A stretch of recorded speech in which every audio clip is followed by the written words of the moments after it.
Hey there, my beautiful sleep deprived family. Welcome back to another caffeinated episode of Chaos and Caffeine, where we embrace the beautiful messiness of ADHD parenthood, one strong cup at a time.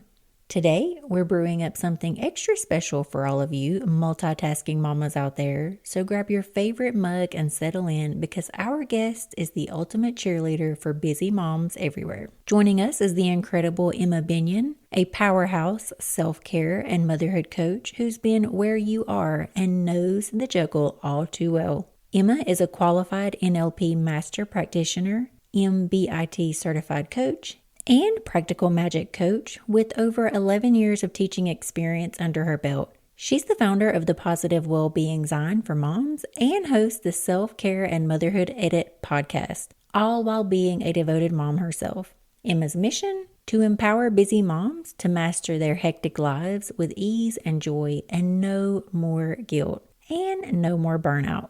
So, if you've ever felt like you're spinning too many plates, this episode is your permission slip to pause and prioritize you.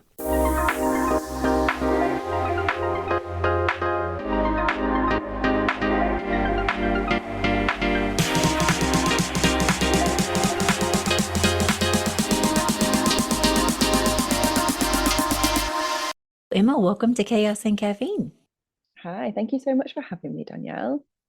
I think that self-care is one of the most important things that we can do as neurodivergent parents, and I would love to know what brought you into this line of work. So I'll do the short version of the story.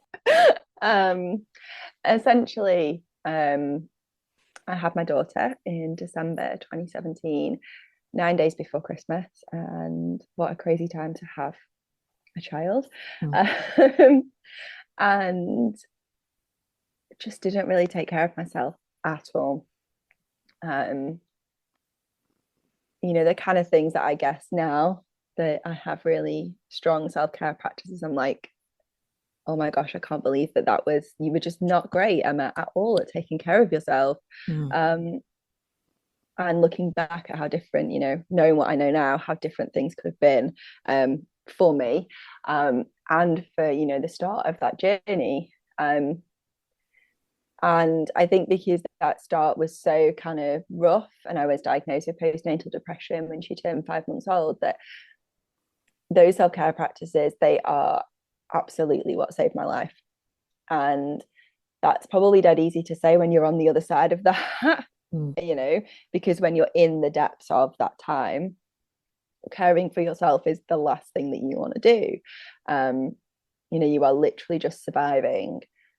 However, those practices and the space that I allowed myself for self-discovery is absolutely, what brought me to what I do now. Because without those practices, as I said, they absolutely saved my life and it gave me back a new version of myself. Yeah. A version who places value on the care that she has for herself, because she knows that will absolutely support how she navigates her child, navigates motherhood, even supports her children, is able to show up at work in a high pressure job as a teacher, as well as running her own business, and being able to do those things with a lot more calmness and a lot more presence and a lot more intention. So my own journey, and then coming to a point where that need for self-care, I think is so important, yet it's often the last thing on any parent's to-do list because we are so busy juggling all of the other things. And actually being able to make any time for ourselves can often feel really unrealistic, especially then when we're navigating parenthood.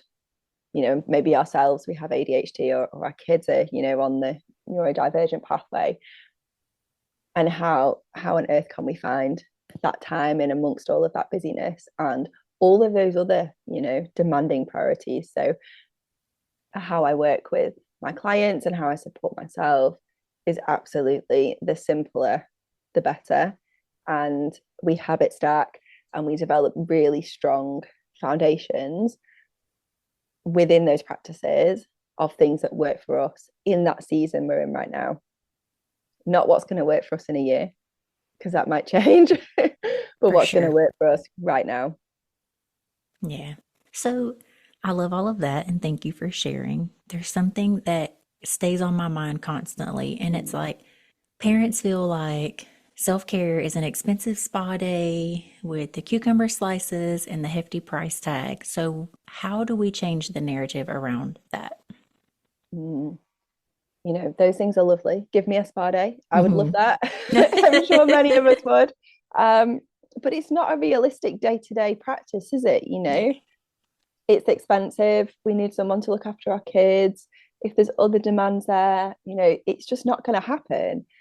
And I think that narrative is changing in terms of, you know, self-care. When we talk about it, it seems such a luxury, doesn't it? And actually, what we're doing in the simplest way is meeting our own needs, the same as we would do for our children, for our partner, for our friend. And so it's turning that love and care back on ourselves in really nourishing, supporting ways. You know, it's drinking the water, it's moving our bodies, it's journaling, if that's something that calls to you. It's putting the music on while you do the household chores or your favorite TV show. You know, it's singing in the car really loudly when no one can hear you because it's terrible. It's reading or it's listening to an audiobook or a podcast. You know, it's standing outside while you take those first sips of your coffee. It's all of those things. And yes, going to the spa and getting your hair done and getting your nails done and all of that stuff is lovely. And if you have the financial income to do that and you have the time, amazing. Mhm. And equally, if you don't, it doesn't mean that self-care is unrealistic, because there's absolutely other ways that you can bring that in. And there's also ways that you can bring that in with your children as well. Me and my daughter were just talking before. She's 7. And I said to her, are we going to go to the gym tomorrow?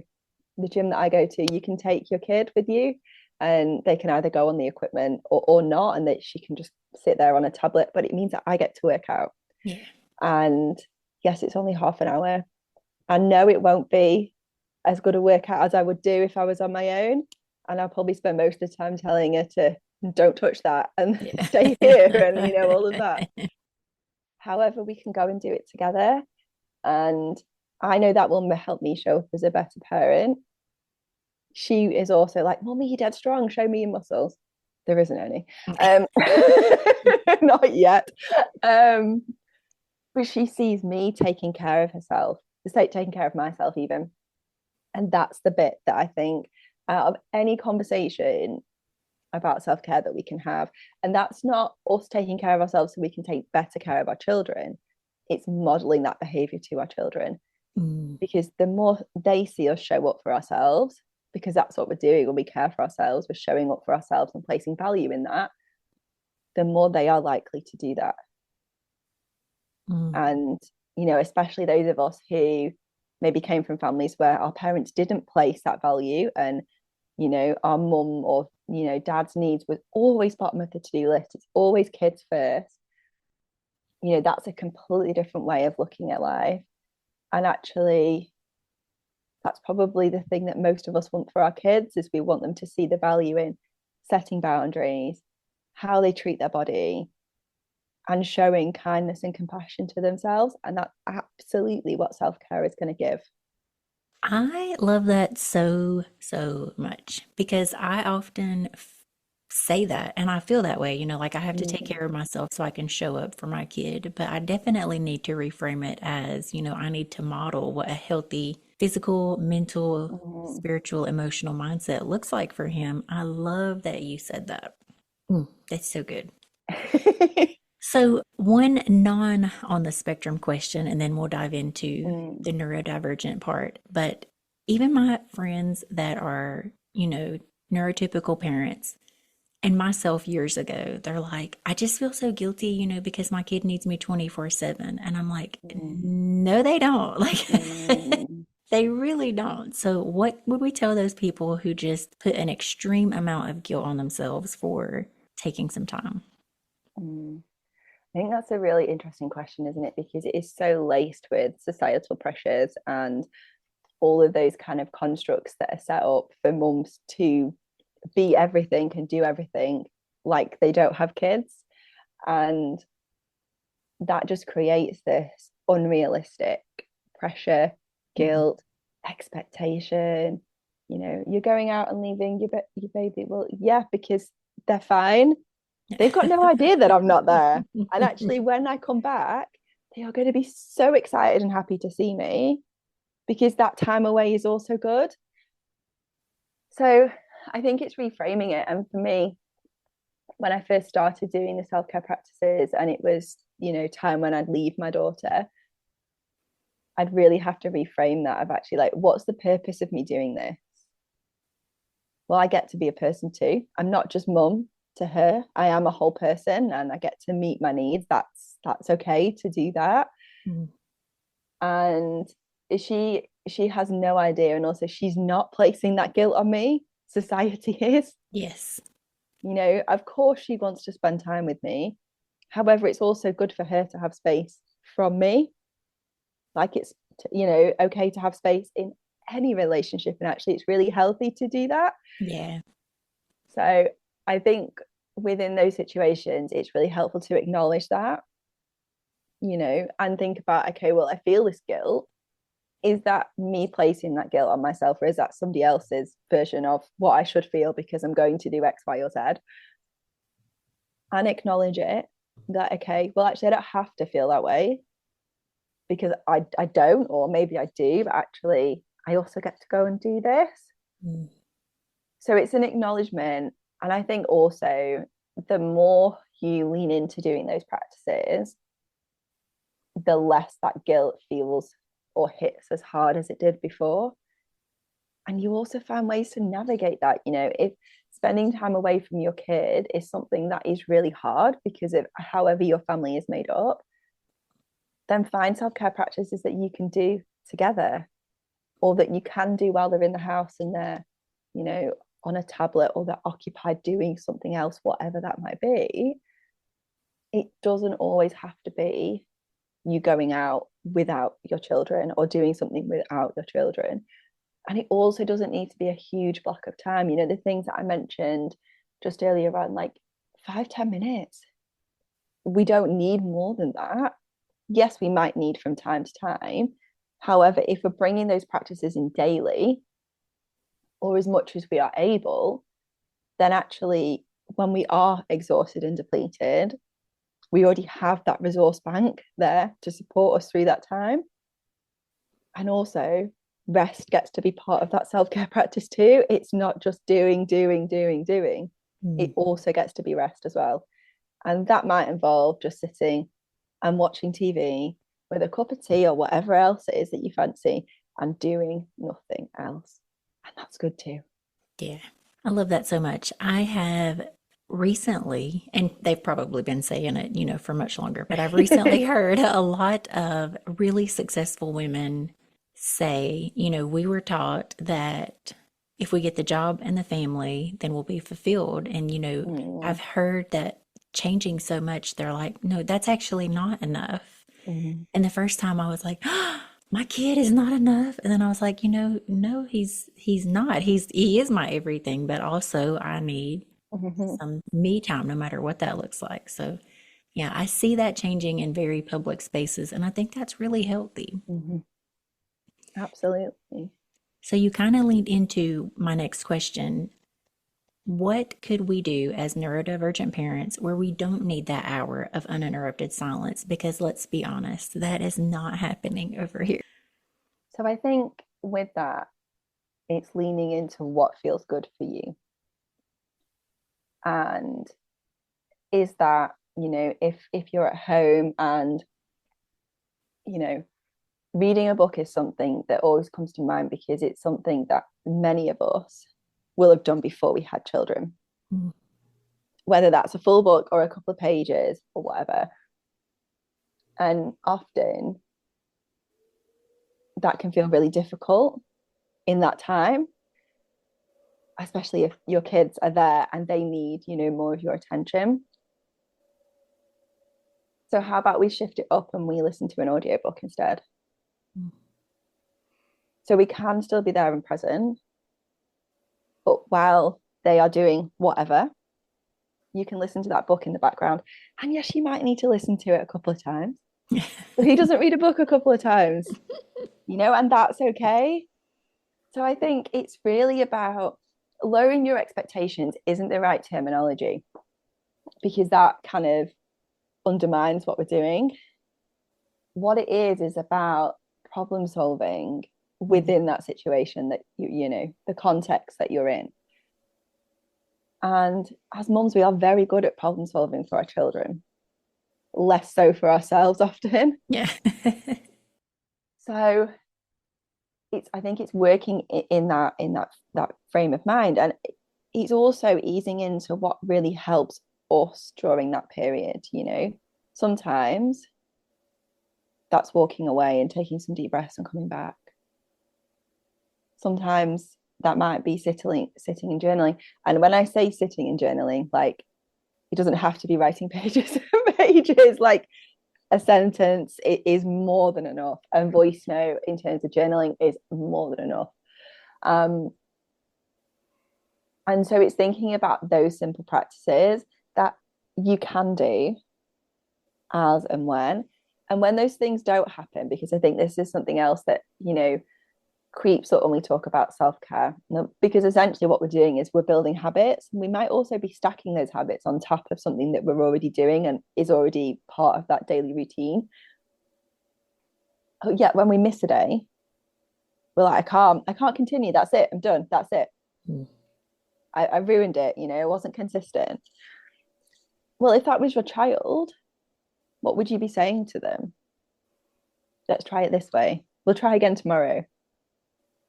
Yeah, we often don't turn that back on ourselves. It's like, that's it, I'm done, it didn't work, I forgot, something happened. And actually, how about we just turn that kindness and compassion back on ourselves? Like, okay, well, maybe it didn't work. Maybe in the daily routine of raising my child, that actually this time is just not a good time for us, because this is what needs to happen at that time. So how about we work it at this time instead? Or is there a way that you can gamify that? So, if mummy gets 10 minutes of whatever, then I'm here with you for 10 minutes. And again, that's going to take practice. All of this is practice. Yeah. We don't just start one day and it's perfect. We keep building and we keep growing. And also a big part of that is communication as well. Like, mummy needs to do this because if I get to do this, well, then we can do this. Or what would you like to do if while mummy's doing this, whatever it might be, your children better than anybody else. Yeah. And what's going to fit best for your family.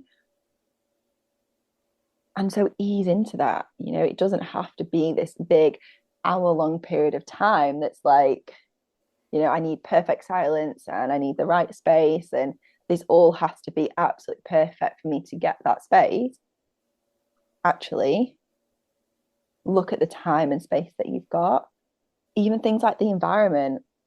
I have a friend who has a neurodivergent child, and actually them coming to work and doing their meditation at work after they've done the school run is the best thing for them, instead of trying to do it in a morning when actually getting out of the house can be difficult.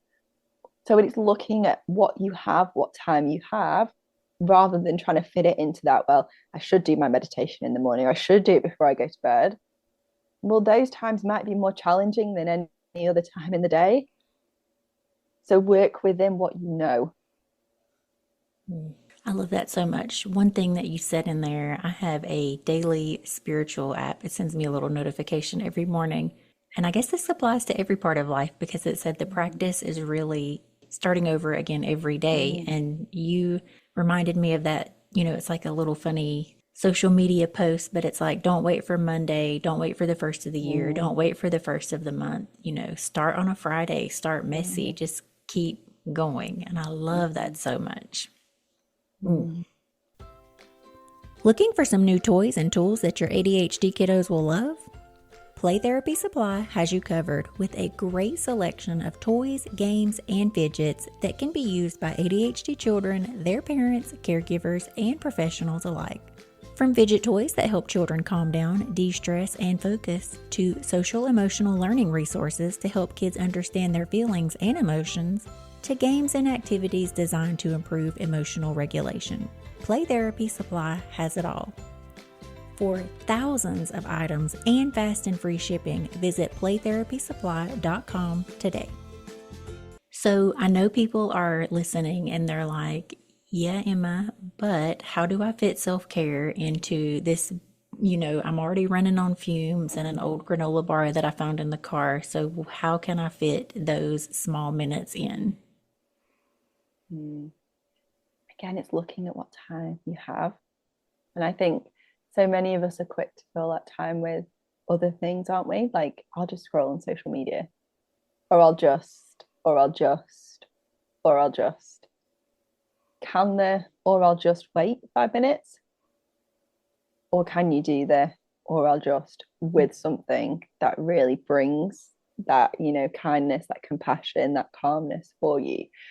And I think, there's some really easy wins with this when we think about, when we're running on very low fumes and when we don't have much time. And the thing for me that always kind of calls to me when I'm in that space is, let's just put some music on.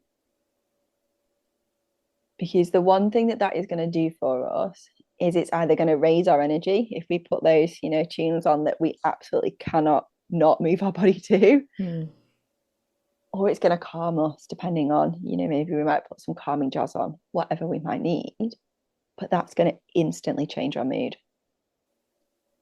And we can do that while we do the chores, while we do the school run, while we drive to work, whatever else is happening.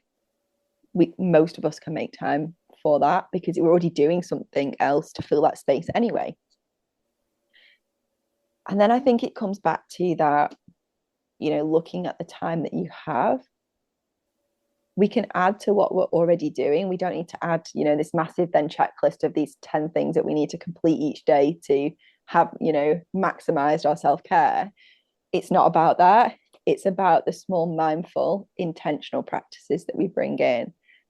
So is it, as you make your morning brew, that you just take some deep breaths?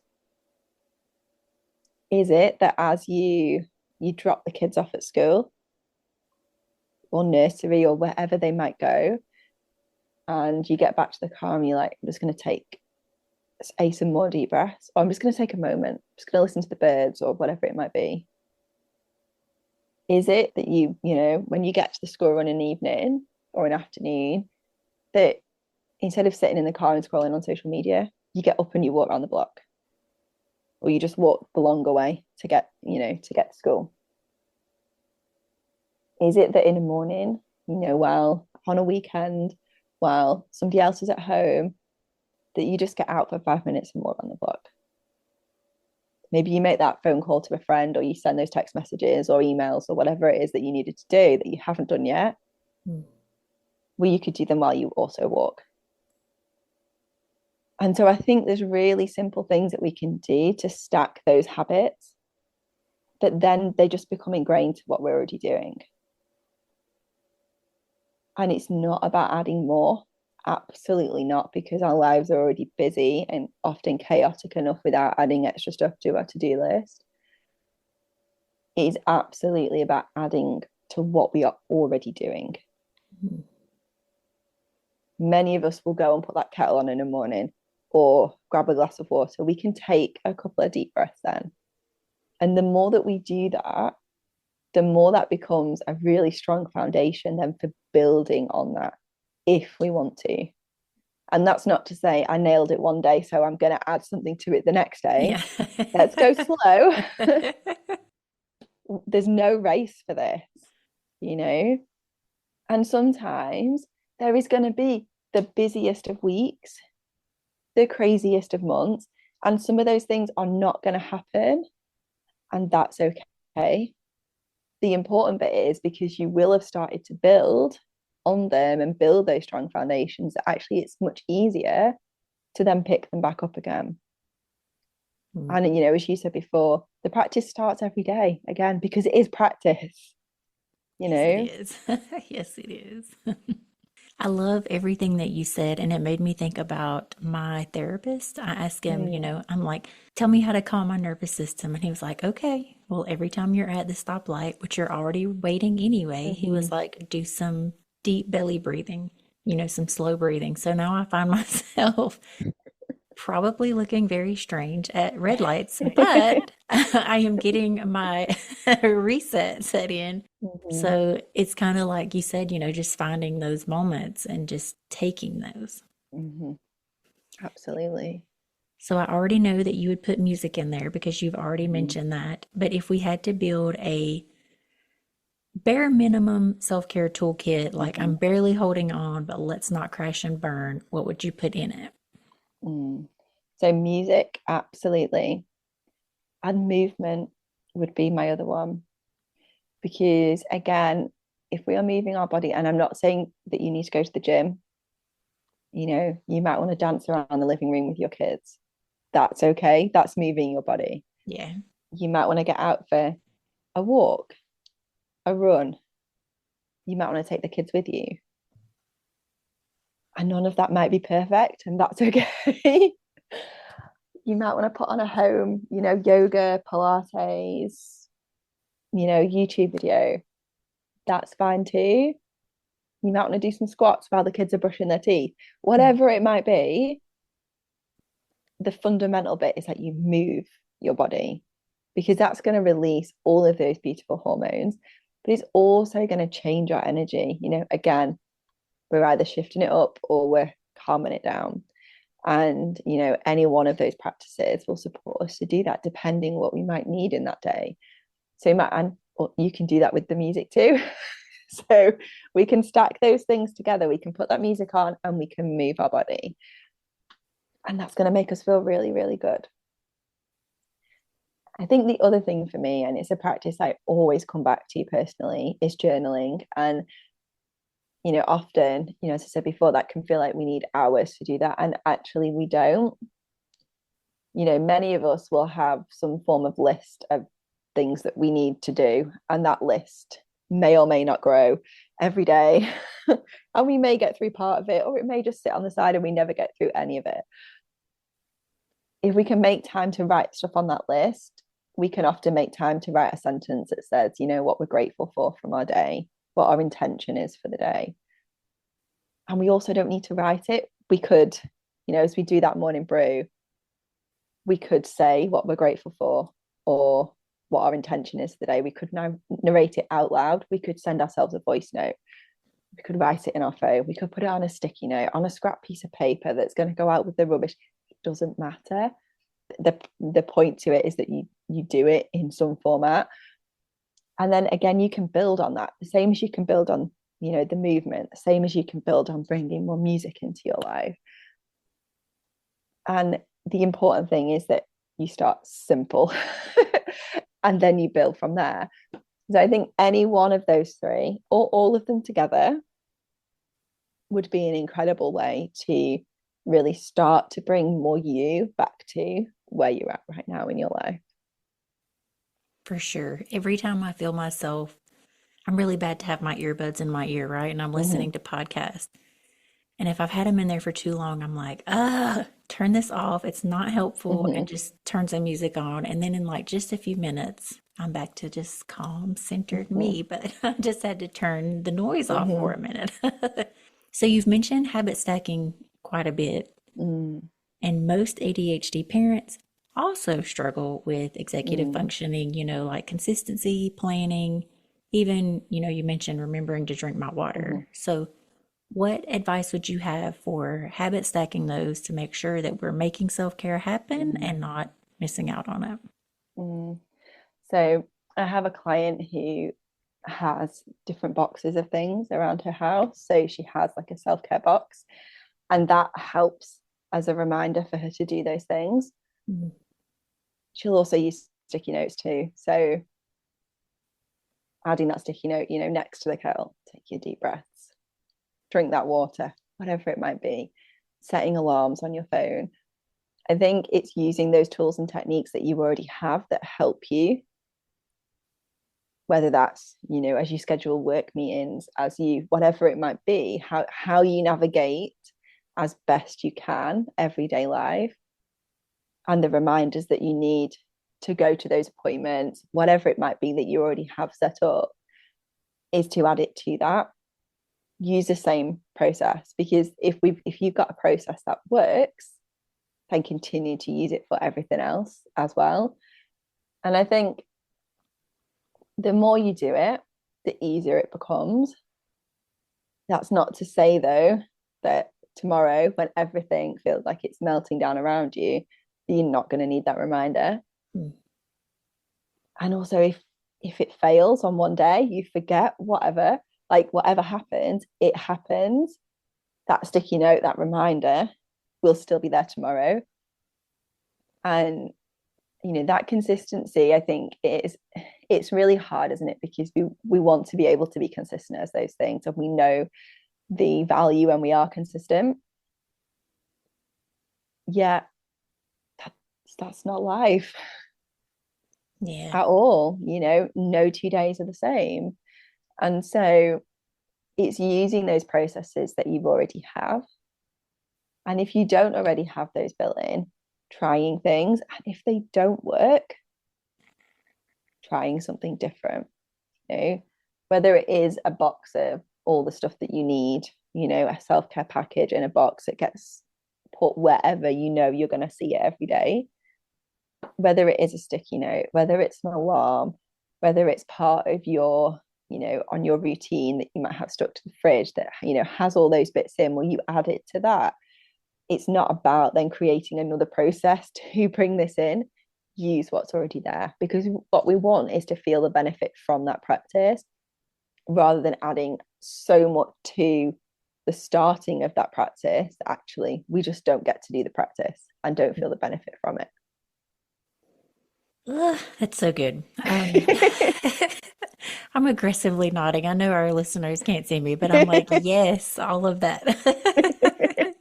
So, strangely enough, I find that the parents who come to me the most triggered and stressed and all of those things are the ones that roll their eyes the hardest when I say, you got to take some time for you. Mm-hmm. And they're like, I don't want to hear that. But what could I say to them, to get them to understand, like, no, that really is the most important thing you could do right now?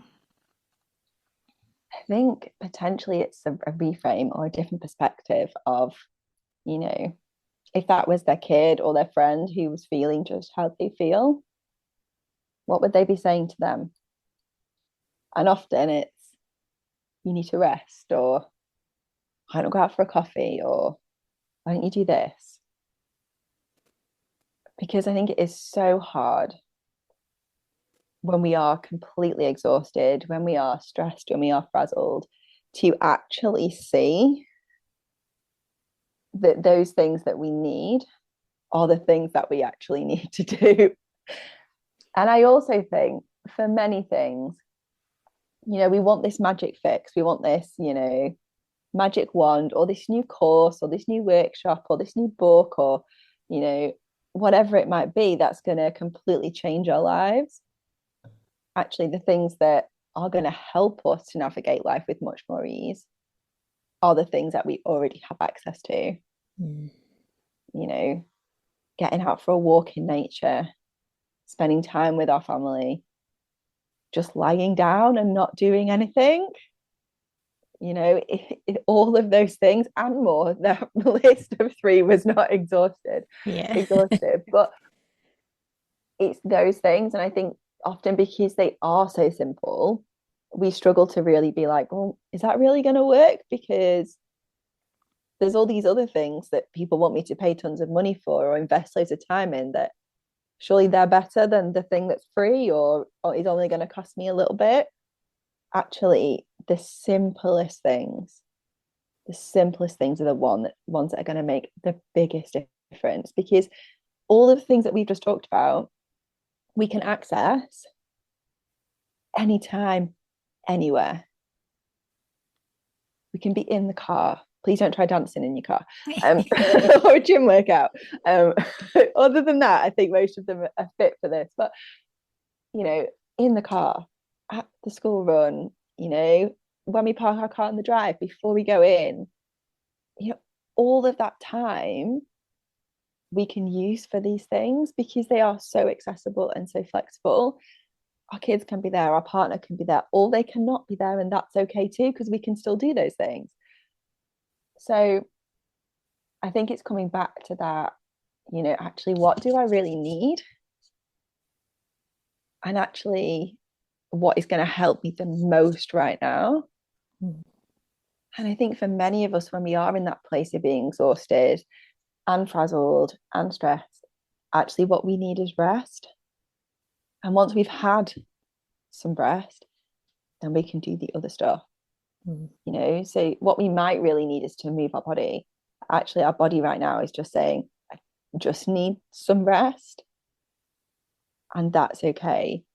Put that rubbish TV on, whatever it might be. Grab a cup of tea or whatever you might want to drink and just rest. And you might have to get up 500 times to get a snack, or your kids ask you for something. But the wash can wait and the pans can wait. Because if you're already in that place, your body is telling you that you need to rest or you need to do something different. And we're very good at not listening to that. Yeah. So it's turning that back. It's, if it was a friend in this situation, or if this was your child, what would you be saying to them? I think is so helpful in those situations. I need to remember that. Sometimes I just zone out, which could be ADHD as well. But it's like, then I feel guilty. I'm like, girl, get up. And I'm like, no, but maybe you needed, those few minutes to just zone out. And maybe that's what was called for in the moment. Absolutely. So you have been practicing self-care, if my math is correct, about 8 years now. What is one of your habits that we could steal to make self-care a natural part of our day? So for me, there's two main practices which I use as much as I can every week. And one of those is to go to the gym, which is not accessible for everybody or can fit in, because I co-parent. My daughter isn't with me every day, so I squeeze it in when I can.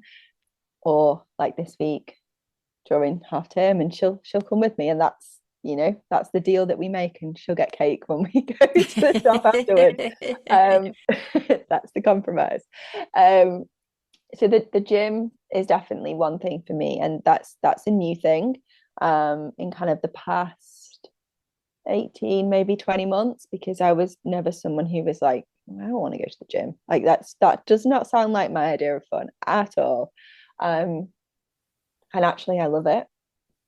And I know that when I've gone and worked out, even if I don't want to get up in the morning, once I've been, I know that I will feel so much better. Yeah, I know I'm very fortunate to be able to fit that in around when I've got or haven't got my daughter. The second thing is journaling. I know I've mentioned it a couple of times, and that's not to say that practice is a daily practice, because as we sit here, I've not journaled properly in about 2 weeks, and that's okay. Because I had a massive week at work last week, and actually going to the gym was more than enough. Like then coming and doing that as well when I got to work was not achievable. However, because I have been practicing that practice for, again, probably about 3-4 years, though more consistently in the past 2, that has made a big difference. And I don't spend hours. Absolutely not. There are times when I will sit and, I'll journal a little bit more. Maybe there'll be something that I really need to kind of dig a little bit deeper on, or I want to spend a bit more time thinking about. Yet most of the time, it's about setting my daily intentions. It is about thinking about what happened yesterday and what I learned from that, what obstacles might get in my way today to achieving what I want to achieve, what I'm grateful for, and what 3 things I'm going to do for myself. And often those 3 things are drink the water, move your body, and rest. Those are the three things that you need to do daily to help Yeah. you. And I use a journal that has those prompts in. And I also have a range of journals that I've created now for busy moms to help them. That just keeps it super, super simple because, again, we don't need more to do. We need things that are going to fit into what we're already doing. And many of us will set an intention for our day anyway. And those prompts, I use them in a morning. So when I do have that time, when I get to work, so I'm also a full-time teacher as well as running my business, I'll do that when I get into my teaching job. So when I get into the office, I'll get my breakfast or my morning brew or whatever I'm doing, and I will sit and I will do that because that helps me to refocus back into my day. I've done the school run. I've done my hour and a half round trip to drop my daughter at school and come back to work. And that's then my time just to refocus and reset so that I'm not in that frazzled kind of state. Actually, I can bring myself out of that and into, okay, you've got a busy day today. You're going to go and teach. Let's kind of calm and refocus that energy. And so those are the two things that for me are absolutely non-negotiables in terms of my week, not necessarily daily. And there are other little things that I like to do too, but those are the two that really for me absolutely work. It's so good. I hope everybody is like really listening because I mean, I know it's so cliche, but I hear parents all the time and they're like, I just don't have time, or, that's not Mhm. top of mind right now, or, when am I going to do that? And I'm like, no, but like this is the thing that you need. Mhm. Like this is going to make all of the difference. So you have an amazing group, and I want to highlight that. But before we go into that, I have one last question, and it's kind of around preventing burnout because Mm. sobbing in the pantry while eating stale Halloween candy is not the plan. So how would we prepare for burnout? Mm. So I think from being someone who's hit burnout multiple times is looking for those warning signs. So noticing when you're starting to feel exhausted and depleted. Maybe when you are eating that rubbish food and actually you're like, this isn't helping my body overall. And that's really easy to say, isn't it? Because when we are on the go all of the time, when we are busy, all of those things that we know are going to help us, whether that's meal prep, whether it's that we've done the food shop for the week rather than just nipping on, in the evening before we come home, however that looks, everything comes down to that preparation. And if we're able to do that, then that's going to help set us up better. But sometimes that isn't achievable. And also, sometimes within some of those things, we need some support to help us do that. So, is there someone else? I'm thinking about meal prep now specifically. Like, is that something you can do all together as a family at a weekend? Get everything you need. I've seen someone recently making, I think they're calling them dump bags, and they just put everything in that they need for like the casserole in one bag and freeze the bag. And then they just get the bag out in the morning, put it all in the slow cooker, done. Very nice. And to me, that sounds like that's a game changer. But how am I going to get there Yeah. to do that? Because that's the bit, isn't it? So, is there someone who can help you with that, that can write the food chart? These are the things that I want to make for the week. Can you help, get those things so that we can do that? Or maybe you're the person in your household who does that bit. So, I think those things are really, really helpful, especially in those busy times. But coming back to what I said before about noticing the signs of when you are heading into burnout, and you might not catch it as you start to notice those the first time round, but you will then start to notice. And for me, it was always like I'd start to get ill, or my stomach wouldn't feel great. I'd start to become really demotivated with things.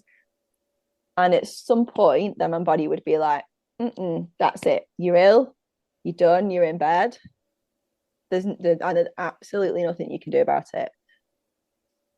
However, now I start to recognize that, and I'm like, I need to listen to the sign that says, you need to rest for an afternoon around whatever else is happening, or you need to try and get to bed a little bit earlier, or you need to make sure that you actually really stock up on that healthy food this week, or whatever it might look like. Because otherwise, in a week, 2 weeks, that's where we're headed. And when you get to that point, that's no good for you, your business, the kids, your partner. So actually, we need to think about that process before we get there. And sometimes, you know what, I think that happens really unavoidably, that you just, kind of like, I've hit the wall and that is it. So those warning signs are really important. And also asking for support from those around you, whatever that looks like, whether it's friends, a partner, family, parents, whoever it might be. Because often they will also pick up on those warning signs too and know when you're heading into that. But also before or, during that point of burnout, they're there to help you and navigate that with a lot more ease. I think also with all of this, when we have these conversations, if we do end up in that point, or we start to end up, in that exhausted, depleted state, being kind and compassionate to ourselves. Because often I think we can get there and then we feel so guilty because, well, I did all this and now I'm here and now I can't do X, Y, or Z. And actually, there's only a certain amount that we can take, and we only have so much energy to give. And depending how our energy is distributed, then, we're going to have all the energy, or we're not, or we might have a bit. And then, and so just having that kindness and compassion, if our kid had a meltdown or felt poorly, what would we be saying to them? And let's turn that back on ourselves, because that kindness and compassion that we so willingly give to everybody else around us, yet we don't to ourselves, is so important in everything that we've talked about. But within that, I think it's really important because life does get busy. As parents, we are often carrying the weight of the world on our shoulders. We're trying to meet societal expectations, our own expectations, maybe our family's expectations, whilst having a career, raising our children, trying to be the best partner, the best friend, etc., etc. And that is a lot. And we also live in a really busy, fast-paced, on-demand, active all of the time world. And so starting to listen to your body, looking for those warning signs, asking for help when you need, and maybe just going a little bit slower while you can, is so important. Because that week where maybe you do ease and you do have those early nights, whatever it might look like for you, is okay, because next week you can pick up some of those plates or balls that were dropped and start again. Yet your body will have so much more energy because you stopped and took that time. I'm literally aggressively nodding. Like I love all of that. I like that you said in there when you said to buy the healthy foods for the week, Mm-hmm. as that, if you notice that. And I recently just realized, I've not been feeling my best. Not bad, but, just not Mm-hmm. top tier. And it's not summertime here where I live. So I was like, maybe that's it. And then I was like, or maybe it's that you haven't had a nice salad in a, week or so. So let's do better on our grocery trip this Mm-hmm. week. So I myself am working on that. I will keep you Mm-hmm. posted on how it goes because I'm only on day 2, but I am definitely working on that. I can Mm-hmm. see, maybe we can put the potatoes away and, pick up a less starchy vegetable. So, Emma, I could do this all day. You speak my language. And I mean, really, I feel like this message is so important, but I do want to be respectful of your very busy time. So, tell people all about your amazing group and where they can find more of you. Thank you. I've loved having this conversation with you, and I think it's such an important conversation that we have and we continue to have, and we move away from that narrative of bubble baths and spa days and into a space where actually self-care gets to be free, accessible, flexible, and work for us as parents, Yeah. however our life looks. So with that in mind, and because I'm a busy mum myself, juggling all of the things, I created a membership for busy mums to support them with these practices, to support them with that consistency, but in a way that is compassionate and kind. And I think for me, when people talk about memberships, it often can feel like this really overwhelming. I'm going to have all these things to do. And, I know that I've been part of lots of memberships, and actually I can't keep up because there's so much going on. And for me, it's really important that this space is a really calming space that is small. So the membership group is really, really small.